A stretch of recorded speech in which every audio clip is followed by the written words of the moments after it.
J'espère que vous allez bien ce matin. Ok, merci. Moi, je suis en pleine forme. Je remercie le Seigneur. Nous allons commencer notre méditation par la lecture dans la parole de Dieu, dans la lettre aux Hébreux, le 4e chapitre, du verset 14 et au verset 16. Donc, si on peut afficher, voilà. Je lis. Ainsi, puisque nous avons un souverain grand prêtre qui a traversé le ciel, Jésus, le Fils de Dieu, restons fermement attachés à la foi que nous professons. En effet, nous n'avons pas un grand prêtre, incapable de compatir à nos faiblesses. Au contraire, il a été tenté en tout point comme nous, mais sans commettre de péché. Approchons-nous donc avec assurance du trône de la grâce, afin d'obtenir compassion et de trouver grâce pour être secouru au moment opportun. Amen. Bon, pourquoi est-ce que je commence par la lecture de ce texte?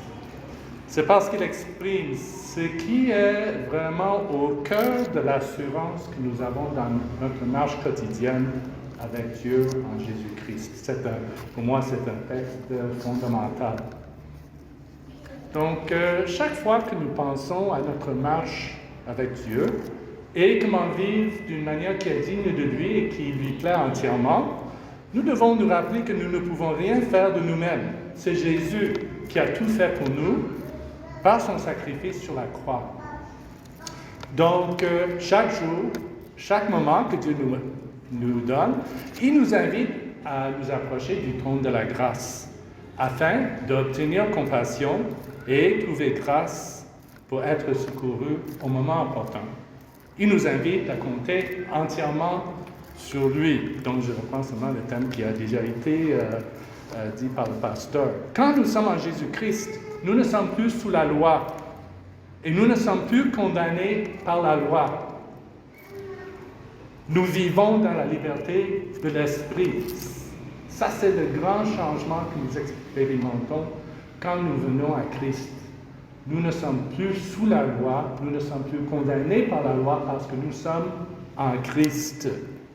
Mais ça ne veut pas dire que nous sommes libres de n'en faire qu'à notre tête, de faire comme bon nous semble. L'apôtre Paul dit bien dans Galates 5, 19 à 21, donc si on peut afficher, Galates 5, 19 à 21.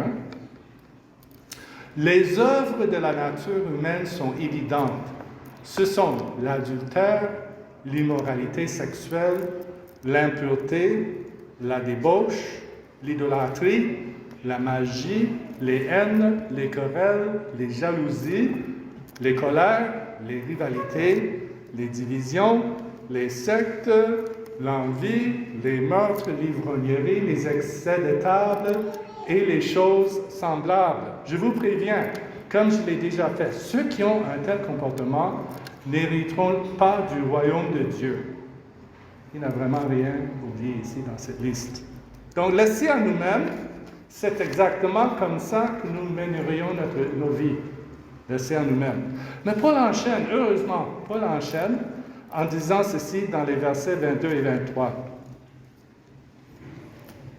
Mais le fruit de l'esprit, c'est l'amour, la joie, la paix, la patience, la bonté, la bienveillance, la foi, la douceur, la maîtrise de soi. Contre de telles attitudes, il n'y a pas de loi. Il faut que nous laissions le Saint-Esprit agir dans notre vie, dans notre cœur. Nous devons demander à Dieu de nous remplir de la connaissance de sa volonté, afin que nous puissions marcher d'une manière qui est digne de lui et qui lui plaît entièrement. Et c'est alors que, selon Colossiens 1, 10 à 12, si on peut afficher, et là je change le pronom, nous aurons pour fruit toutes sortes d'œuvres bonnes, et nous progresserons dans la connaissance de Dieu.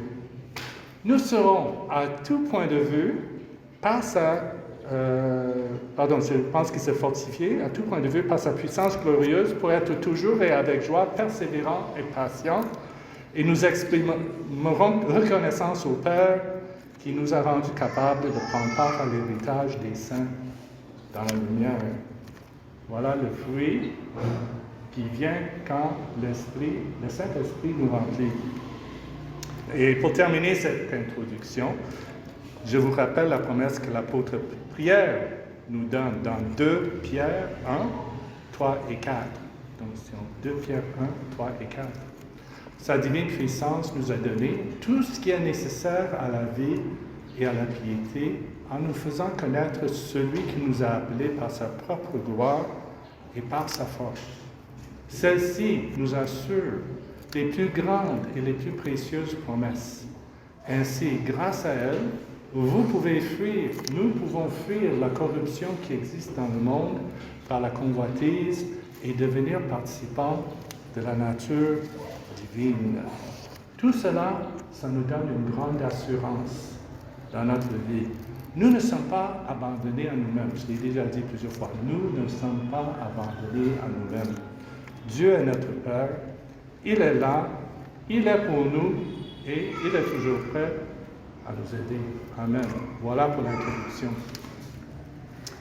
Alors, ces 6 dernières semaines ont été placées sous le thème de la bienveillance et on va continuer avec ce thème jusqu'à la fin du mois. Et nous avons déjà examiné ce thème sous différents angles. Et le thème de mon message aujourd'hui, c'est être bienveillant sans céder le pas à la faiblesse. Être bienveillant sans céder le pas à la faiblesse. Bon, la bienveillance, c'est quand même une très bonne chose. Elle fait partie du fruit de l'esprit, comme nous venons de voir dans Galates 5, 22. C'est quelque chose que le Saint-Esprit produit en nous quand nous marchons en lui, selon l'Esprit. Mais la bienveillance, c'est également quelque chose qui est fort apprécié par les gens autour de nous qui ne sont pas nécessairement chrétiens. On apprécie les gens bienveillants. Bon, la définition qu'on donne à la bienveillance, ça peut varier entre les personnes, mais les gens apprécient des personnes qui sont bienveillantes. On peut trouver sur Internet plein d'articles qui parlent de la nécessité de se montrer bienveillant et qui expliquent comment cultiver la bienveillance sans parler de ce qu'en dit la Bible. C'est une qualité qui est appréciée et je pense que vous comme moi, on aimerait bien qu'on voit en nous des personnes bienveillantes, n'est-ce pas? Moi, je ne veux pas que quelqu'un me prenne pour quelqu'un qui est méchant, mais que je sois vu comme quelqu'un de bienveillant.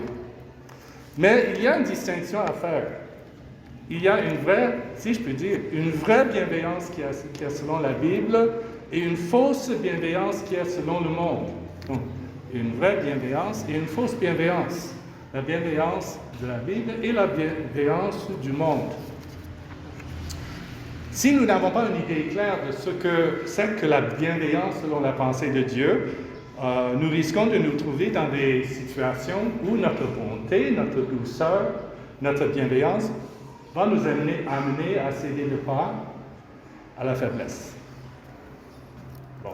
Est-ce que vous savez comment on reconnaît un faux billet de banque? Il y a bien sûr les petites machines qu'on trouve souvent dans les supermarchés et les banques qu'on appelle des détecteurs de faux billets. Si jamais vous payez avec un billet de 10 000, souvent on va le passer dans le détecteur de faux billets, n'est-ce pas? Surtout dans les supermarchés, parce qu'il y en a beaucoup.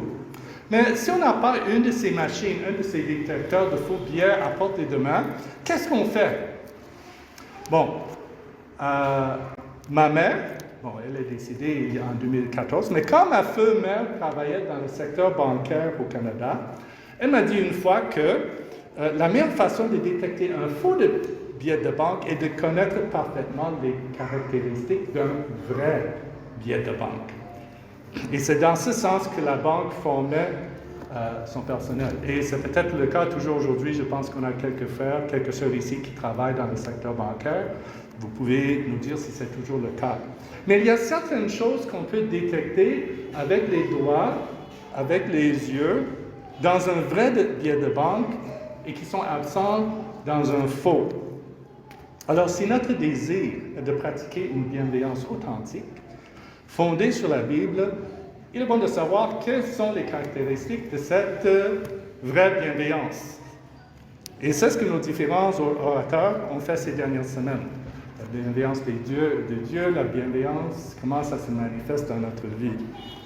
Donc, je ne vais pas trop m'attarder là-dessus, je vais quand même partager un ou deux points.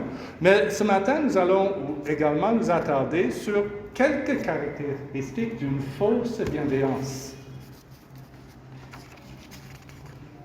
D'accord, donc commençons par la bienveillance authentique selon la Bible. Là, je serai bref. Sur ce point, je vais dire deux choses, c'est-à-dire être bienveillant selon la Bible. Qu'est-ce que cela veut dire exactement? Et je vais dire deux choses. Être bienveillant selon la Bible, c'est emprunter le regard de Dieu quand je regarde mon prochain.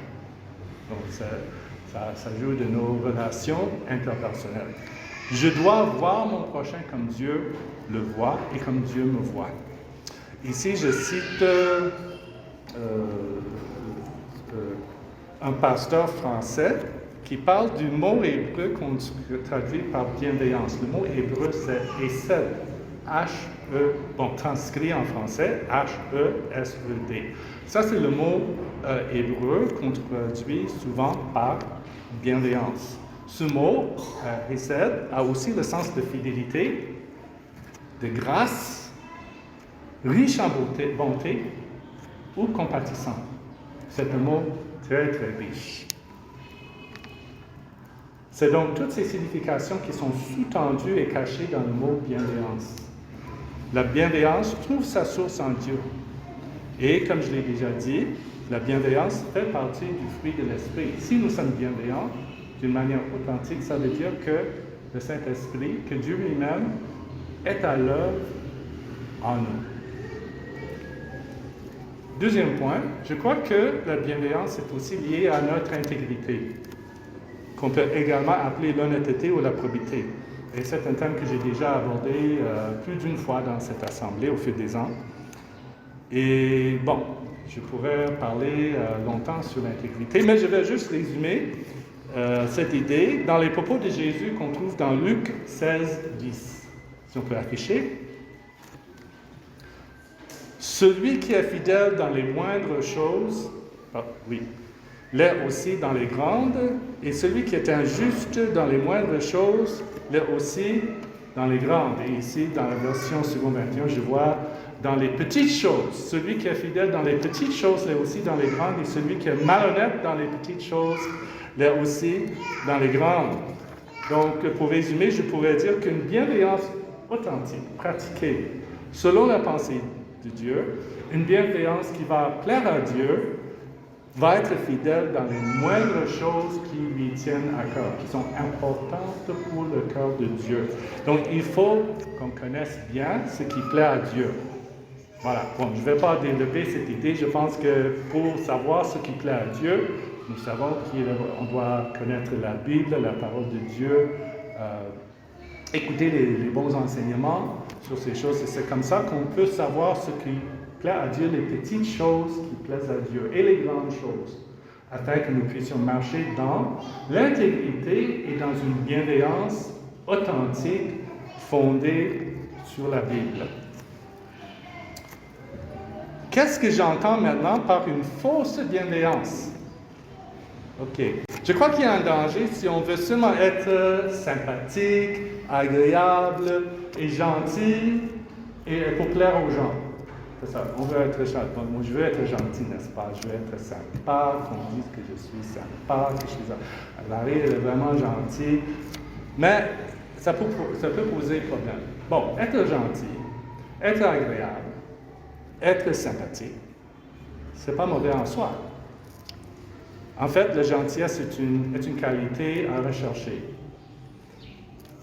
Personne ne veut avoir affaire avec quelqu'un qui est méchant, qui est têtu, qui est égoïste et qui est franchement désagréable, n'est-ce pas? Ce sont des qualités, disons, la gentillesse, être sympathique, être agréable, ce sont des qualités qu'on doit enseigner à nos enfants, n'est-ce pas? Parce que les enfants ne sont pas comme ça. Quand on voit le bébé est très gentil.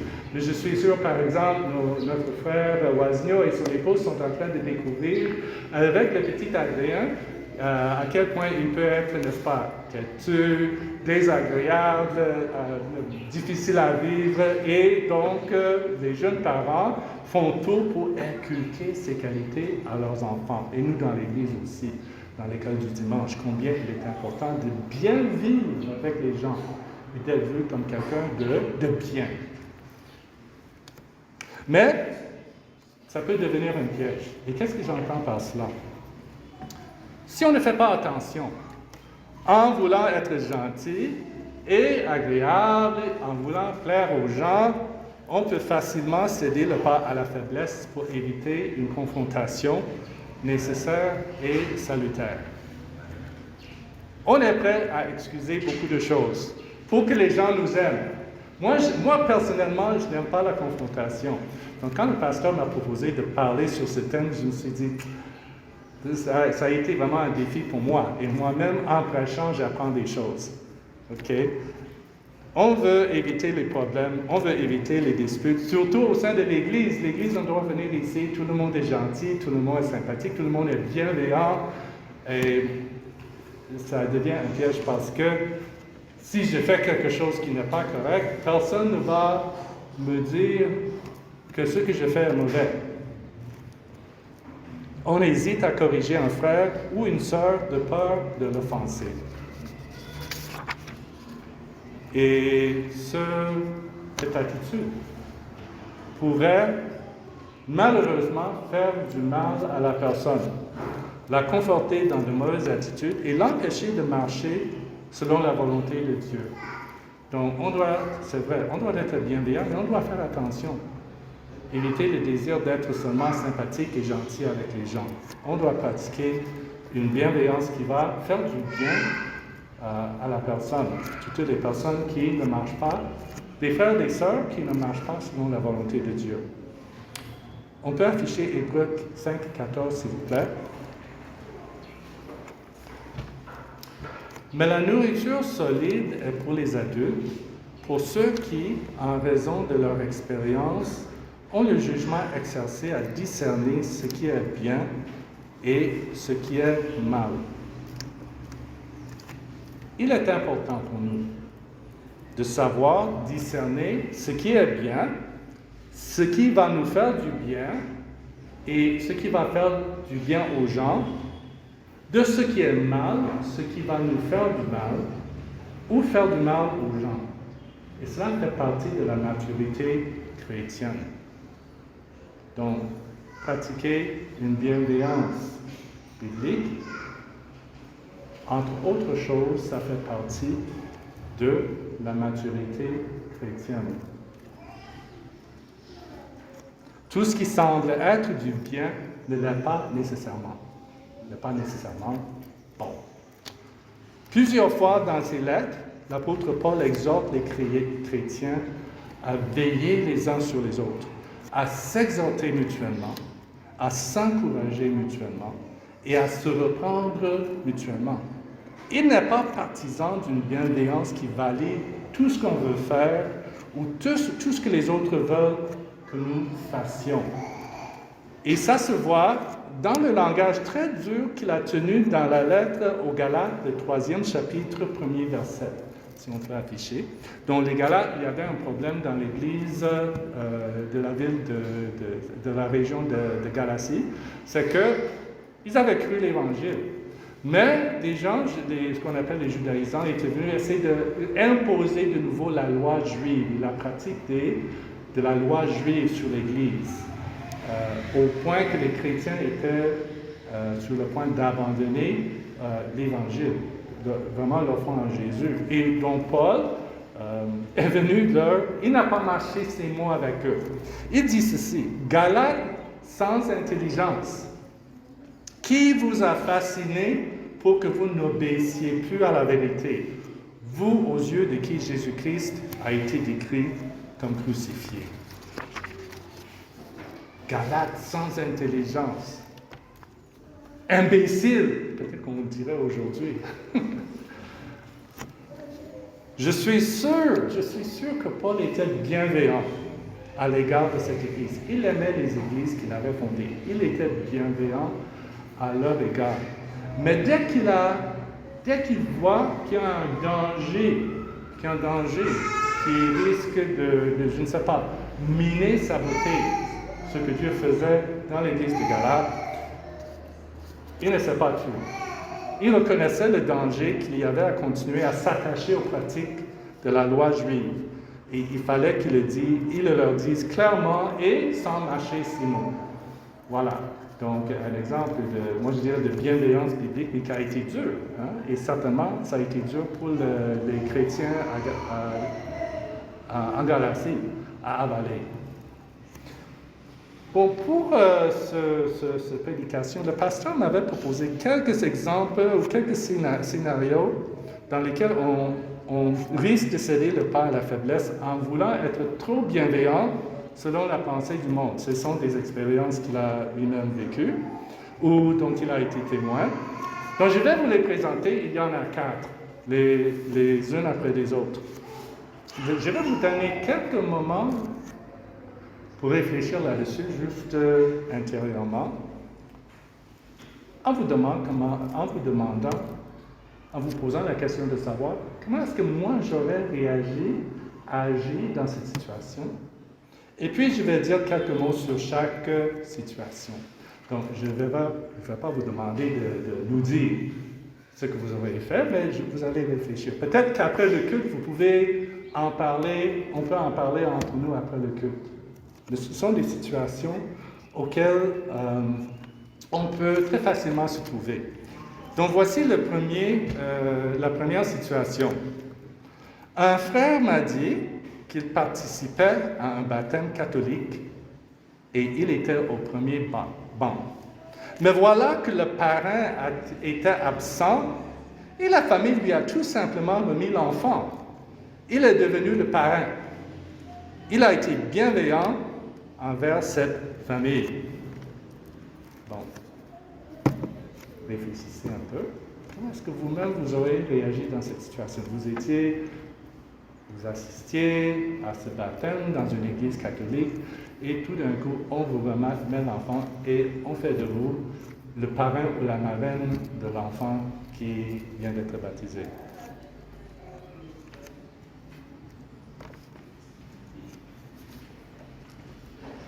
Bon, moi, je vois deux choses ici.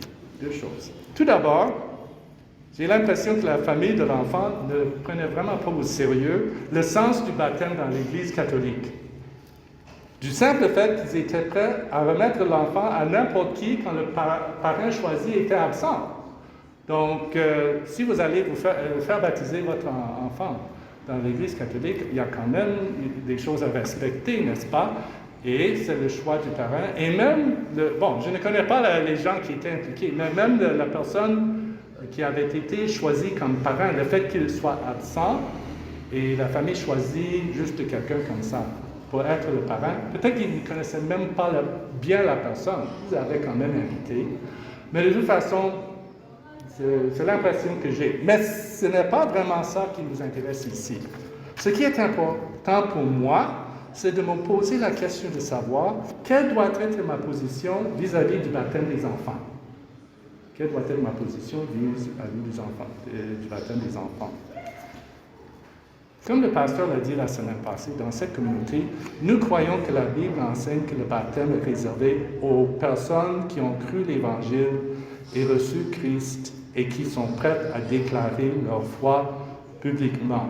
Nous n'adhérons pas au baptême des enfants. On fait une consécration d'enfants, comme nous avons fait dimanche dernier, mais on réserve le baptême aux adultes ou aux grands, aux personnes qui ont pu prendre une décision. Donc voici quelques questions que nous devons nous poser. En assistant à un baptême d'enfant, quel message est-ce que je communique aux autres? Que j'y crois? Et si j'accepte d'être parent, il y a des responsabilités à assumer. Est-ce que je peux les assumer avec une bonne conscience quand je ne crois pas au baptême des enfants et dans le contexte catholique? Est-ce que je peux, avec une bonne conscience, assumer ces responsabilités? Personnellement, non. Et en acceptant d'être parrain, quel est le message que je communique aux autres? Est-ce que cela va aider les gens à comprendre l'Évangile et le vrai sens biblique du baptême? Donc voilà autant de questions que nous devons nous poser avant même de nous trouver dans des situations qui pourraient devenir très, très gênantes. Donc je ne sais pas comment le frère de l'ami du pasteur, quel était son sentiment, comment il a résolu ça, mais voilà une situation. Donc ce que j'ai dit, ce n'est pas le dernier mot, j'ai dit, ce sont des questions que nous devons poser. Être bienveillant, c'est une chose, mais être bienveillant d'une manière qui va créer un problème, ça c'est une autre chose. OK. Voilà pour la première situation. Voici la deuxième. Quelqu'un m'emprunte de l'argent et vient me proposer plus tard de le transformer en don. Donc, je viens à l'ancien Franklin. Tu peux me prêter 100 000 francs? Je te rembourserai sans faute. Et après 3 mois, 4 mois, 5 mois, je dis, ancien, pardon, j'ai vraiment beaucoup de problèmes. J'aimerais bien que tu transformes ça en don. Vraiment qu'on nous dise ça. Et puis s'il me dit, non, frère Lavé, vraiment, je veux que tu me rembourses. Et puis ma réaction, c'est de dire, mais comment? Tu te dis chrétien?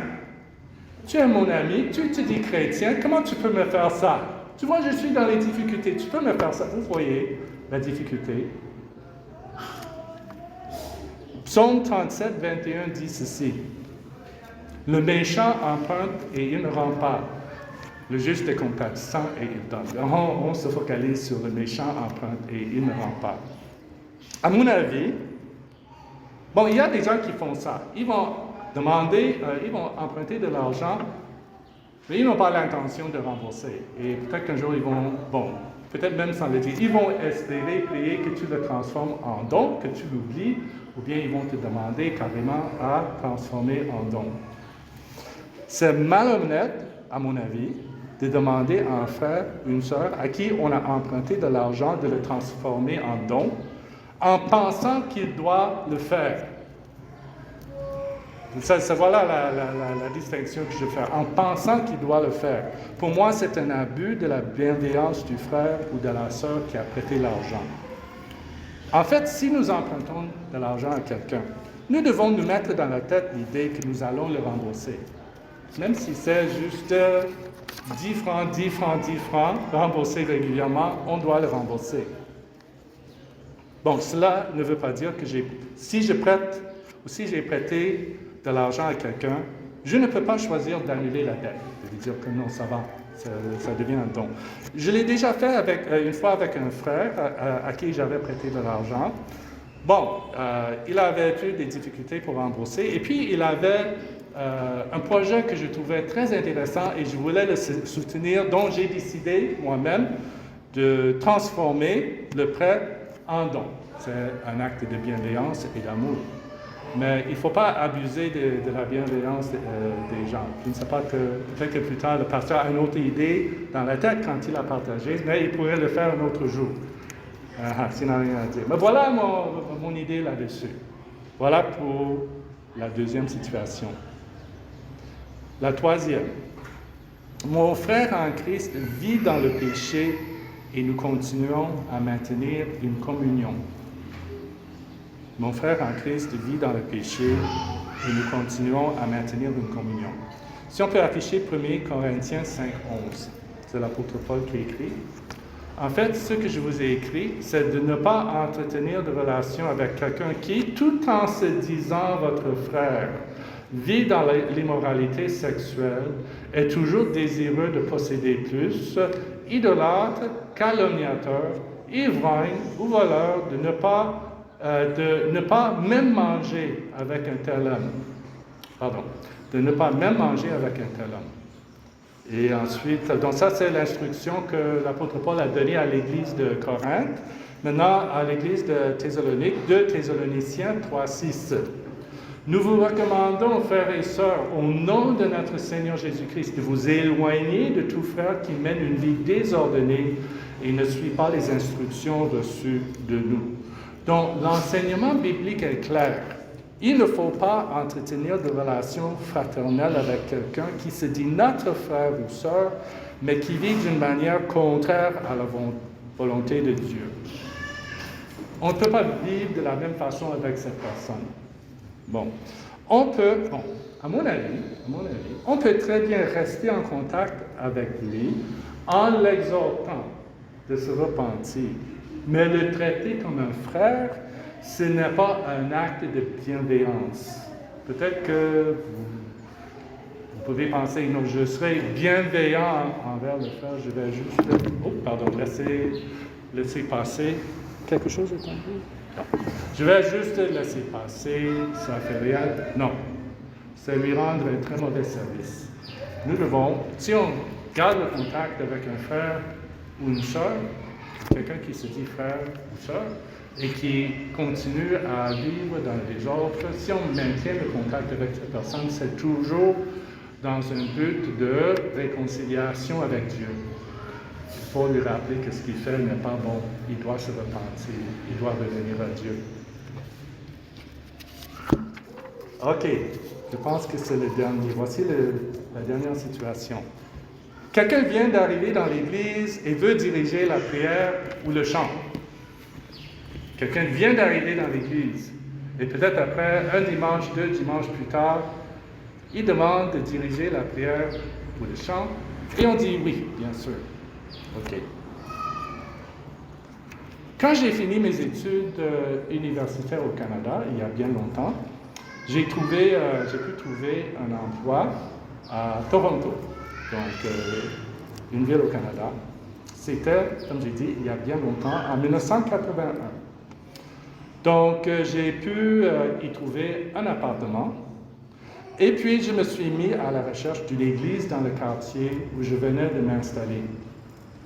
Et par la grâce de Dieu, j'en ai trouvé une qui m'intéressait et j'ai commencé à la fréquenter. En fait, certains d'entre vous connaissent déjà cette église, c'est l'église Melrose, dont je suis membre depuis plus de 40 ans maintenant.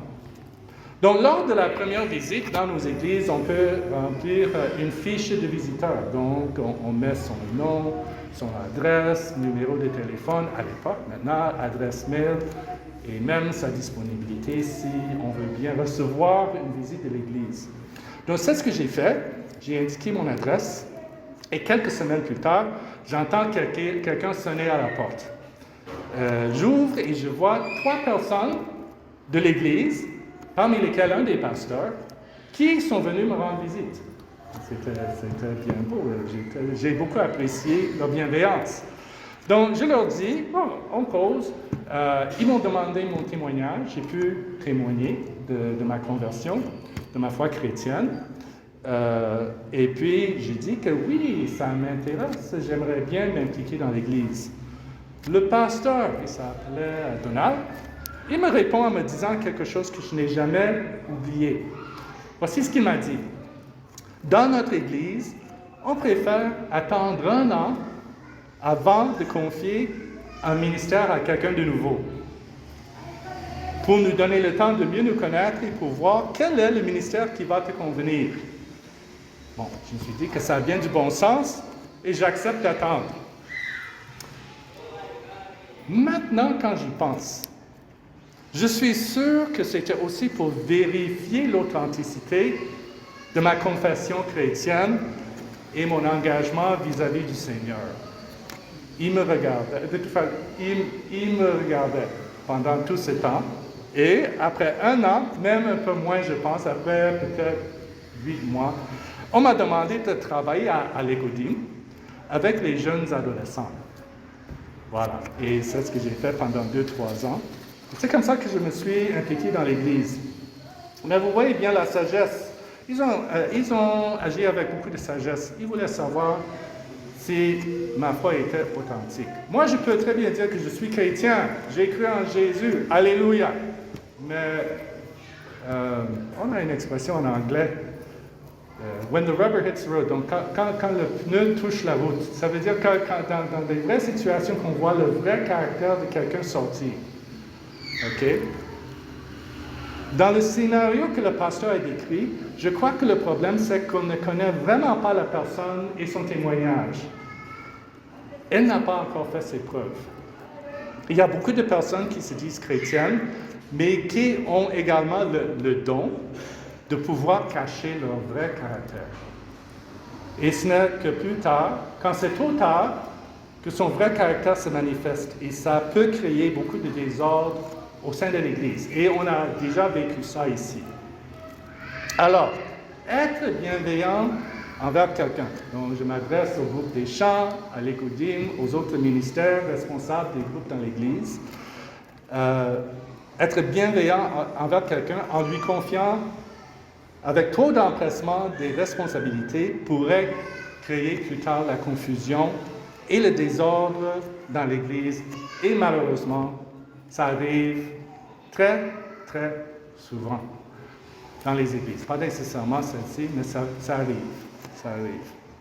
Donc, voilà les 4 scénarios que le pasteur m'avait présentés. Je vous ai donné quelques idées que j'ai eues là-dessus. Vous-même, qu'est-ce que vous pensez dans ces situations?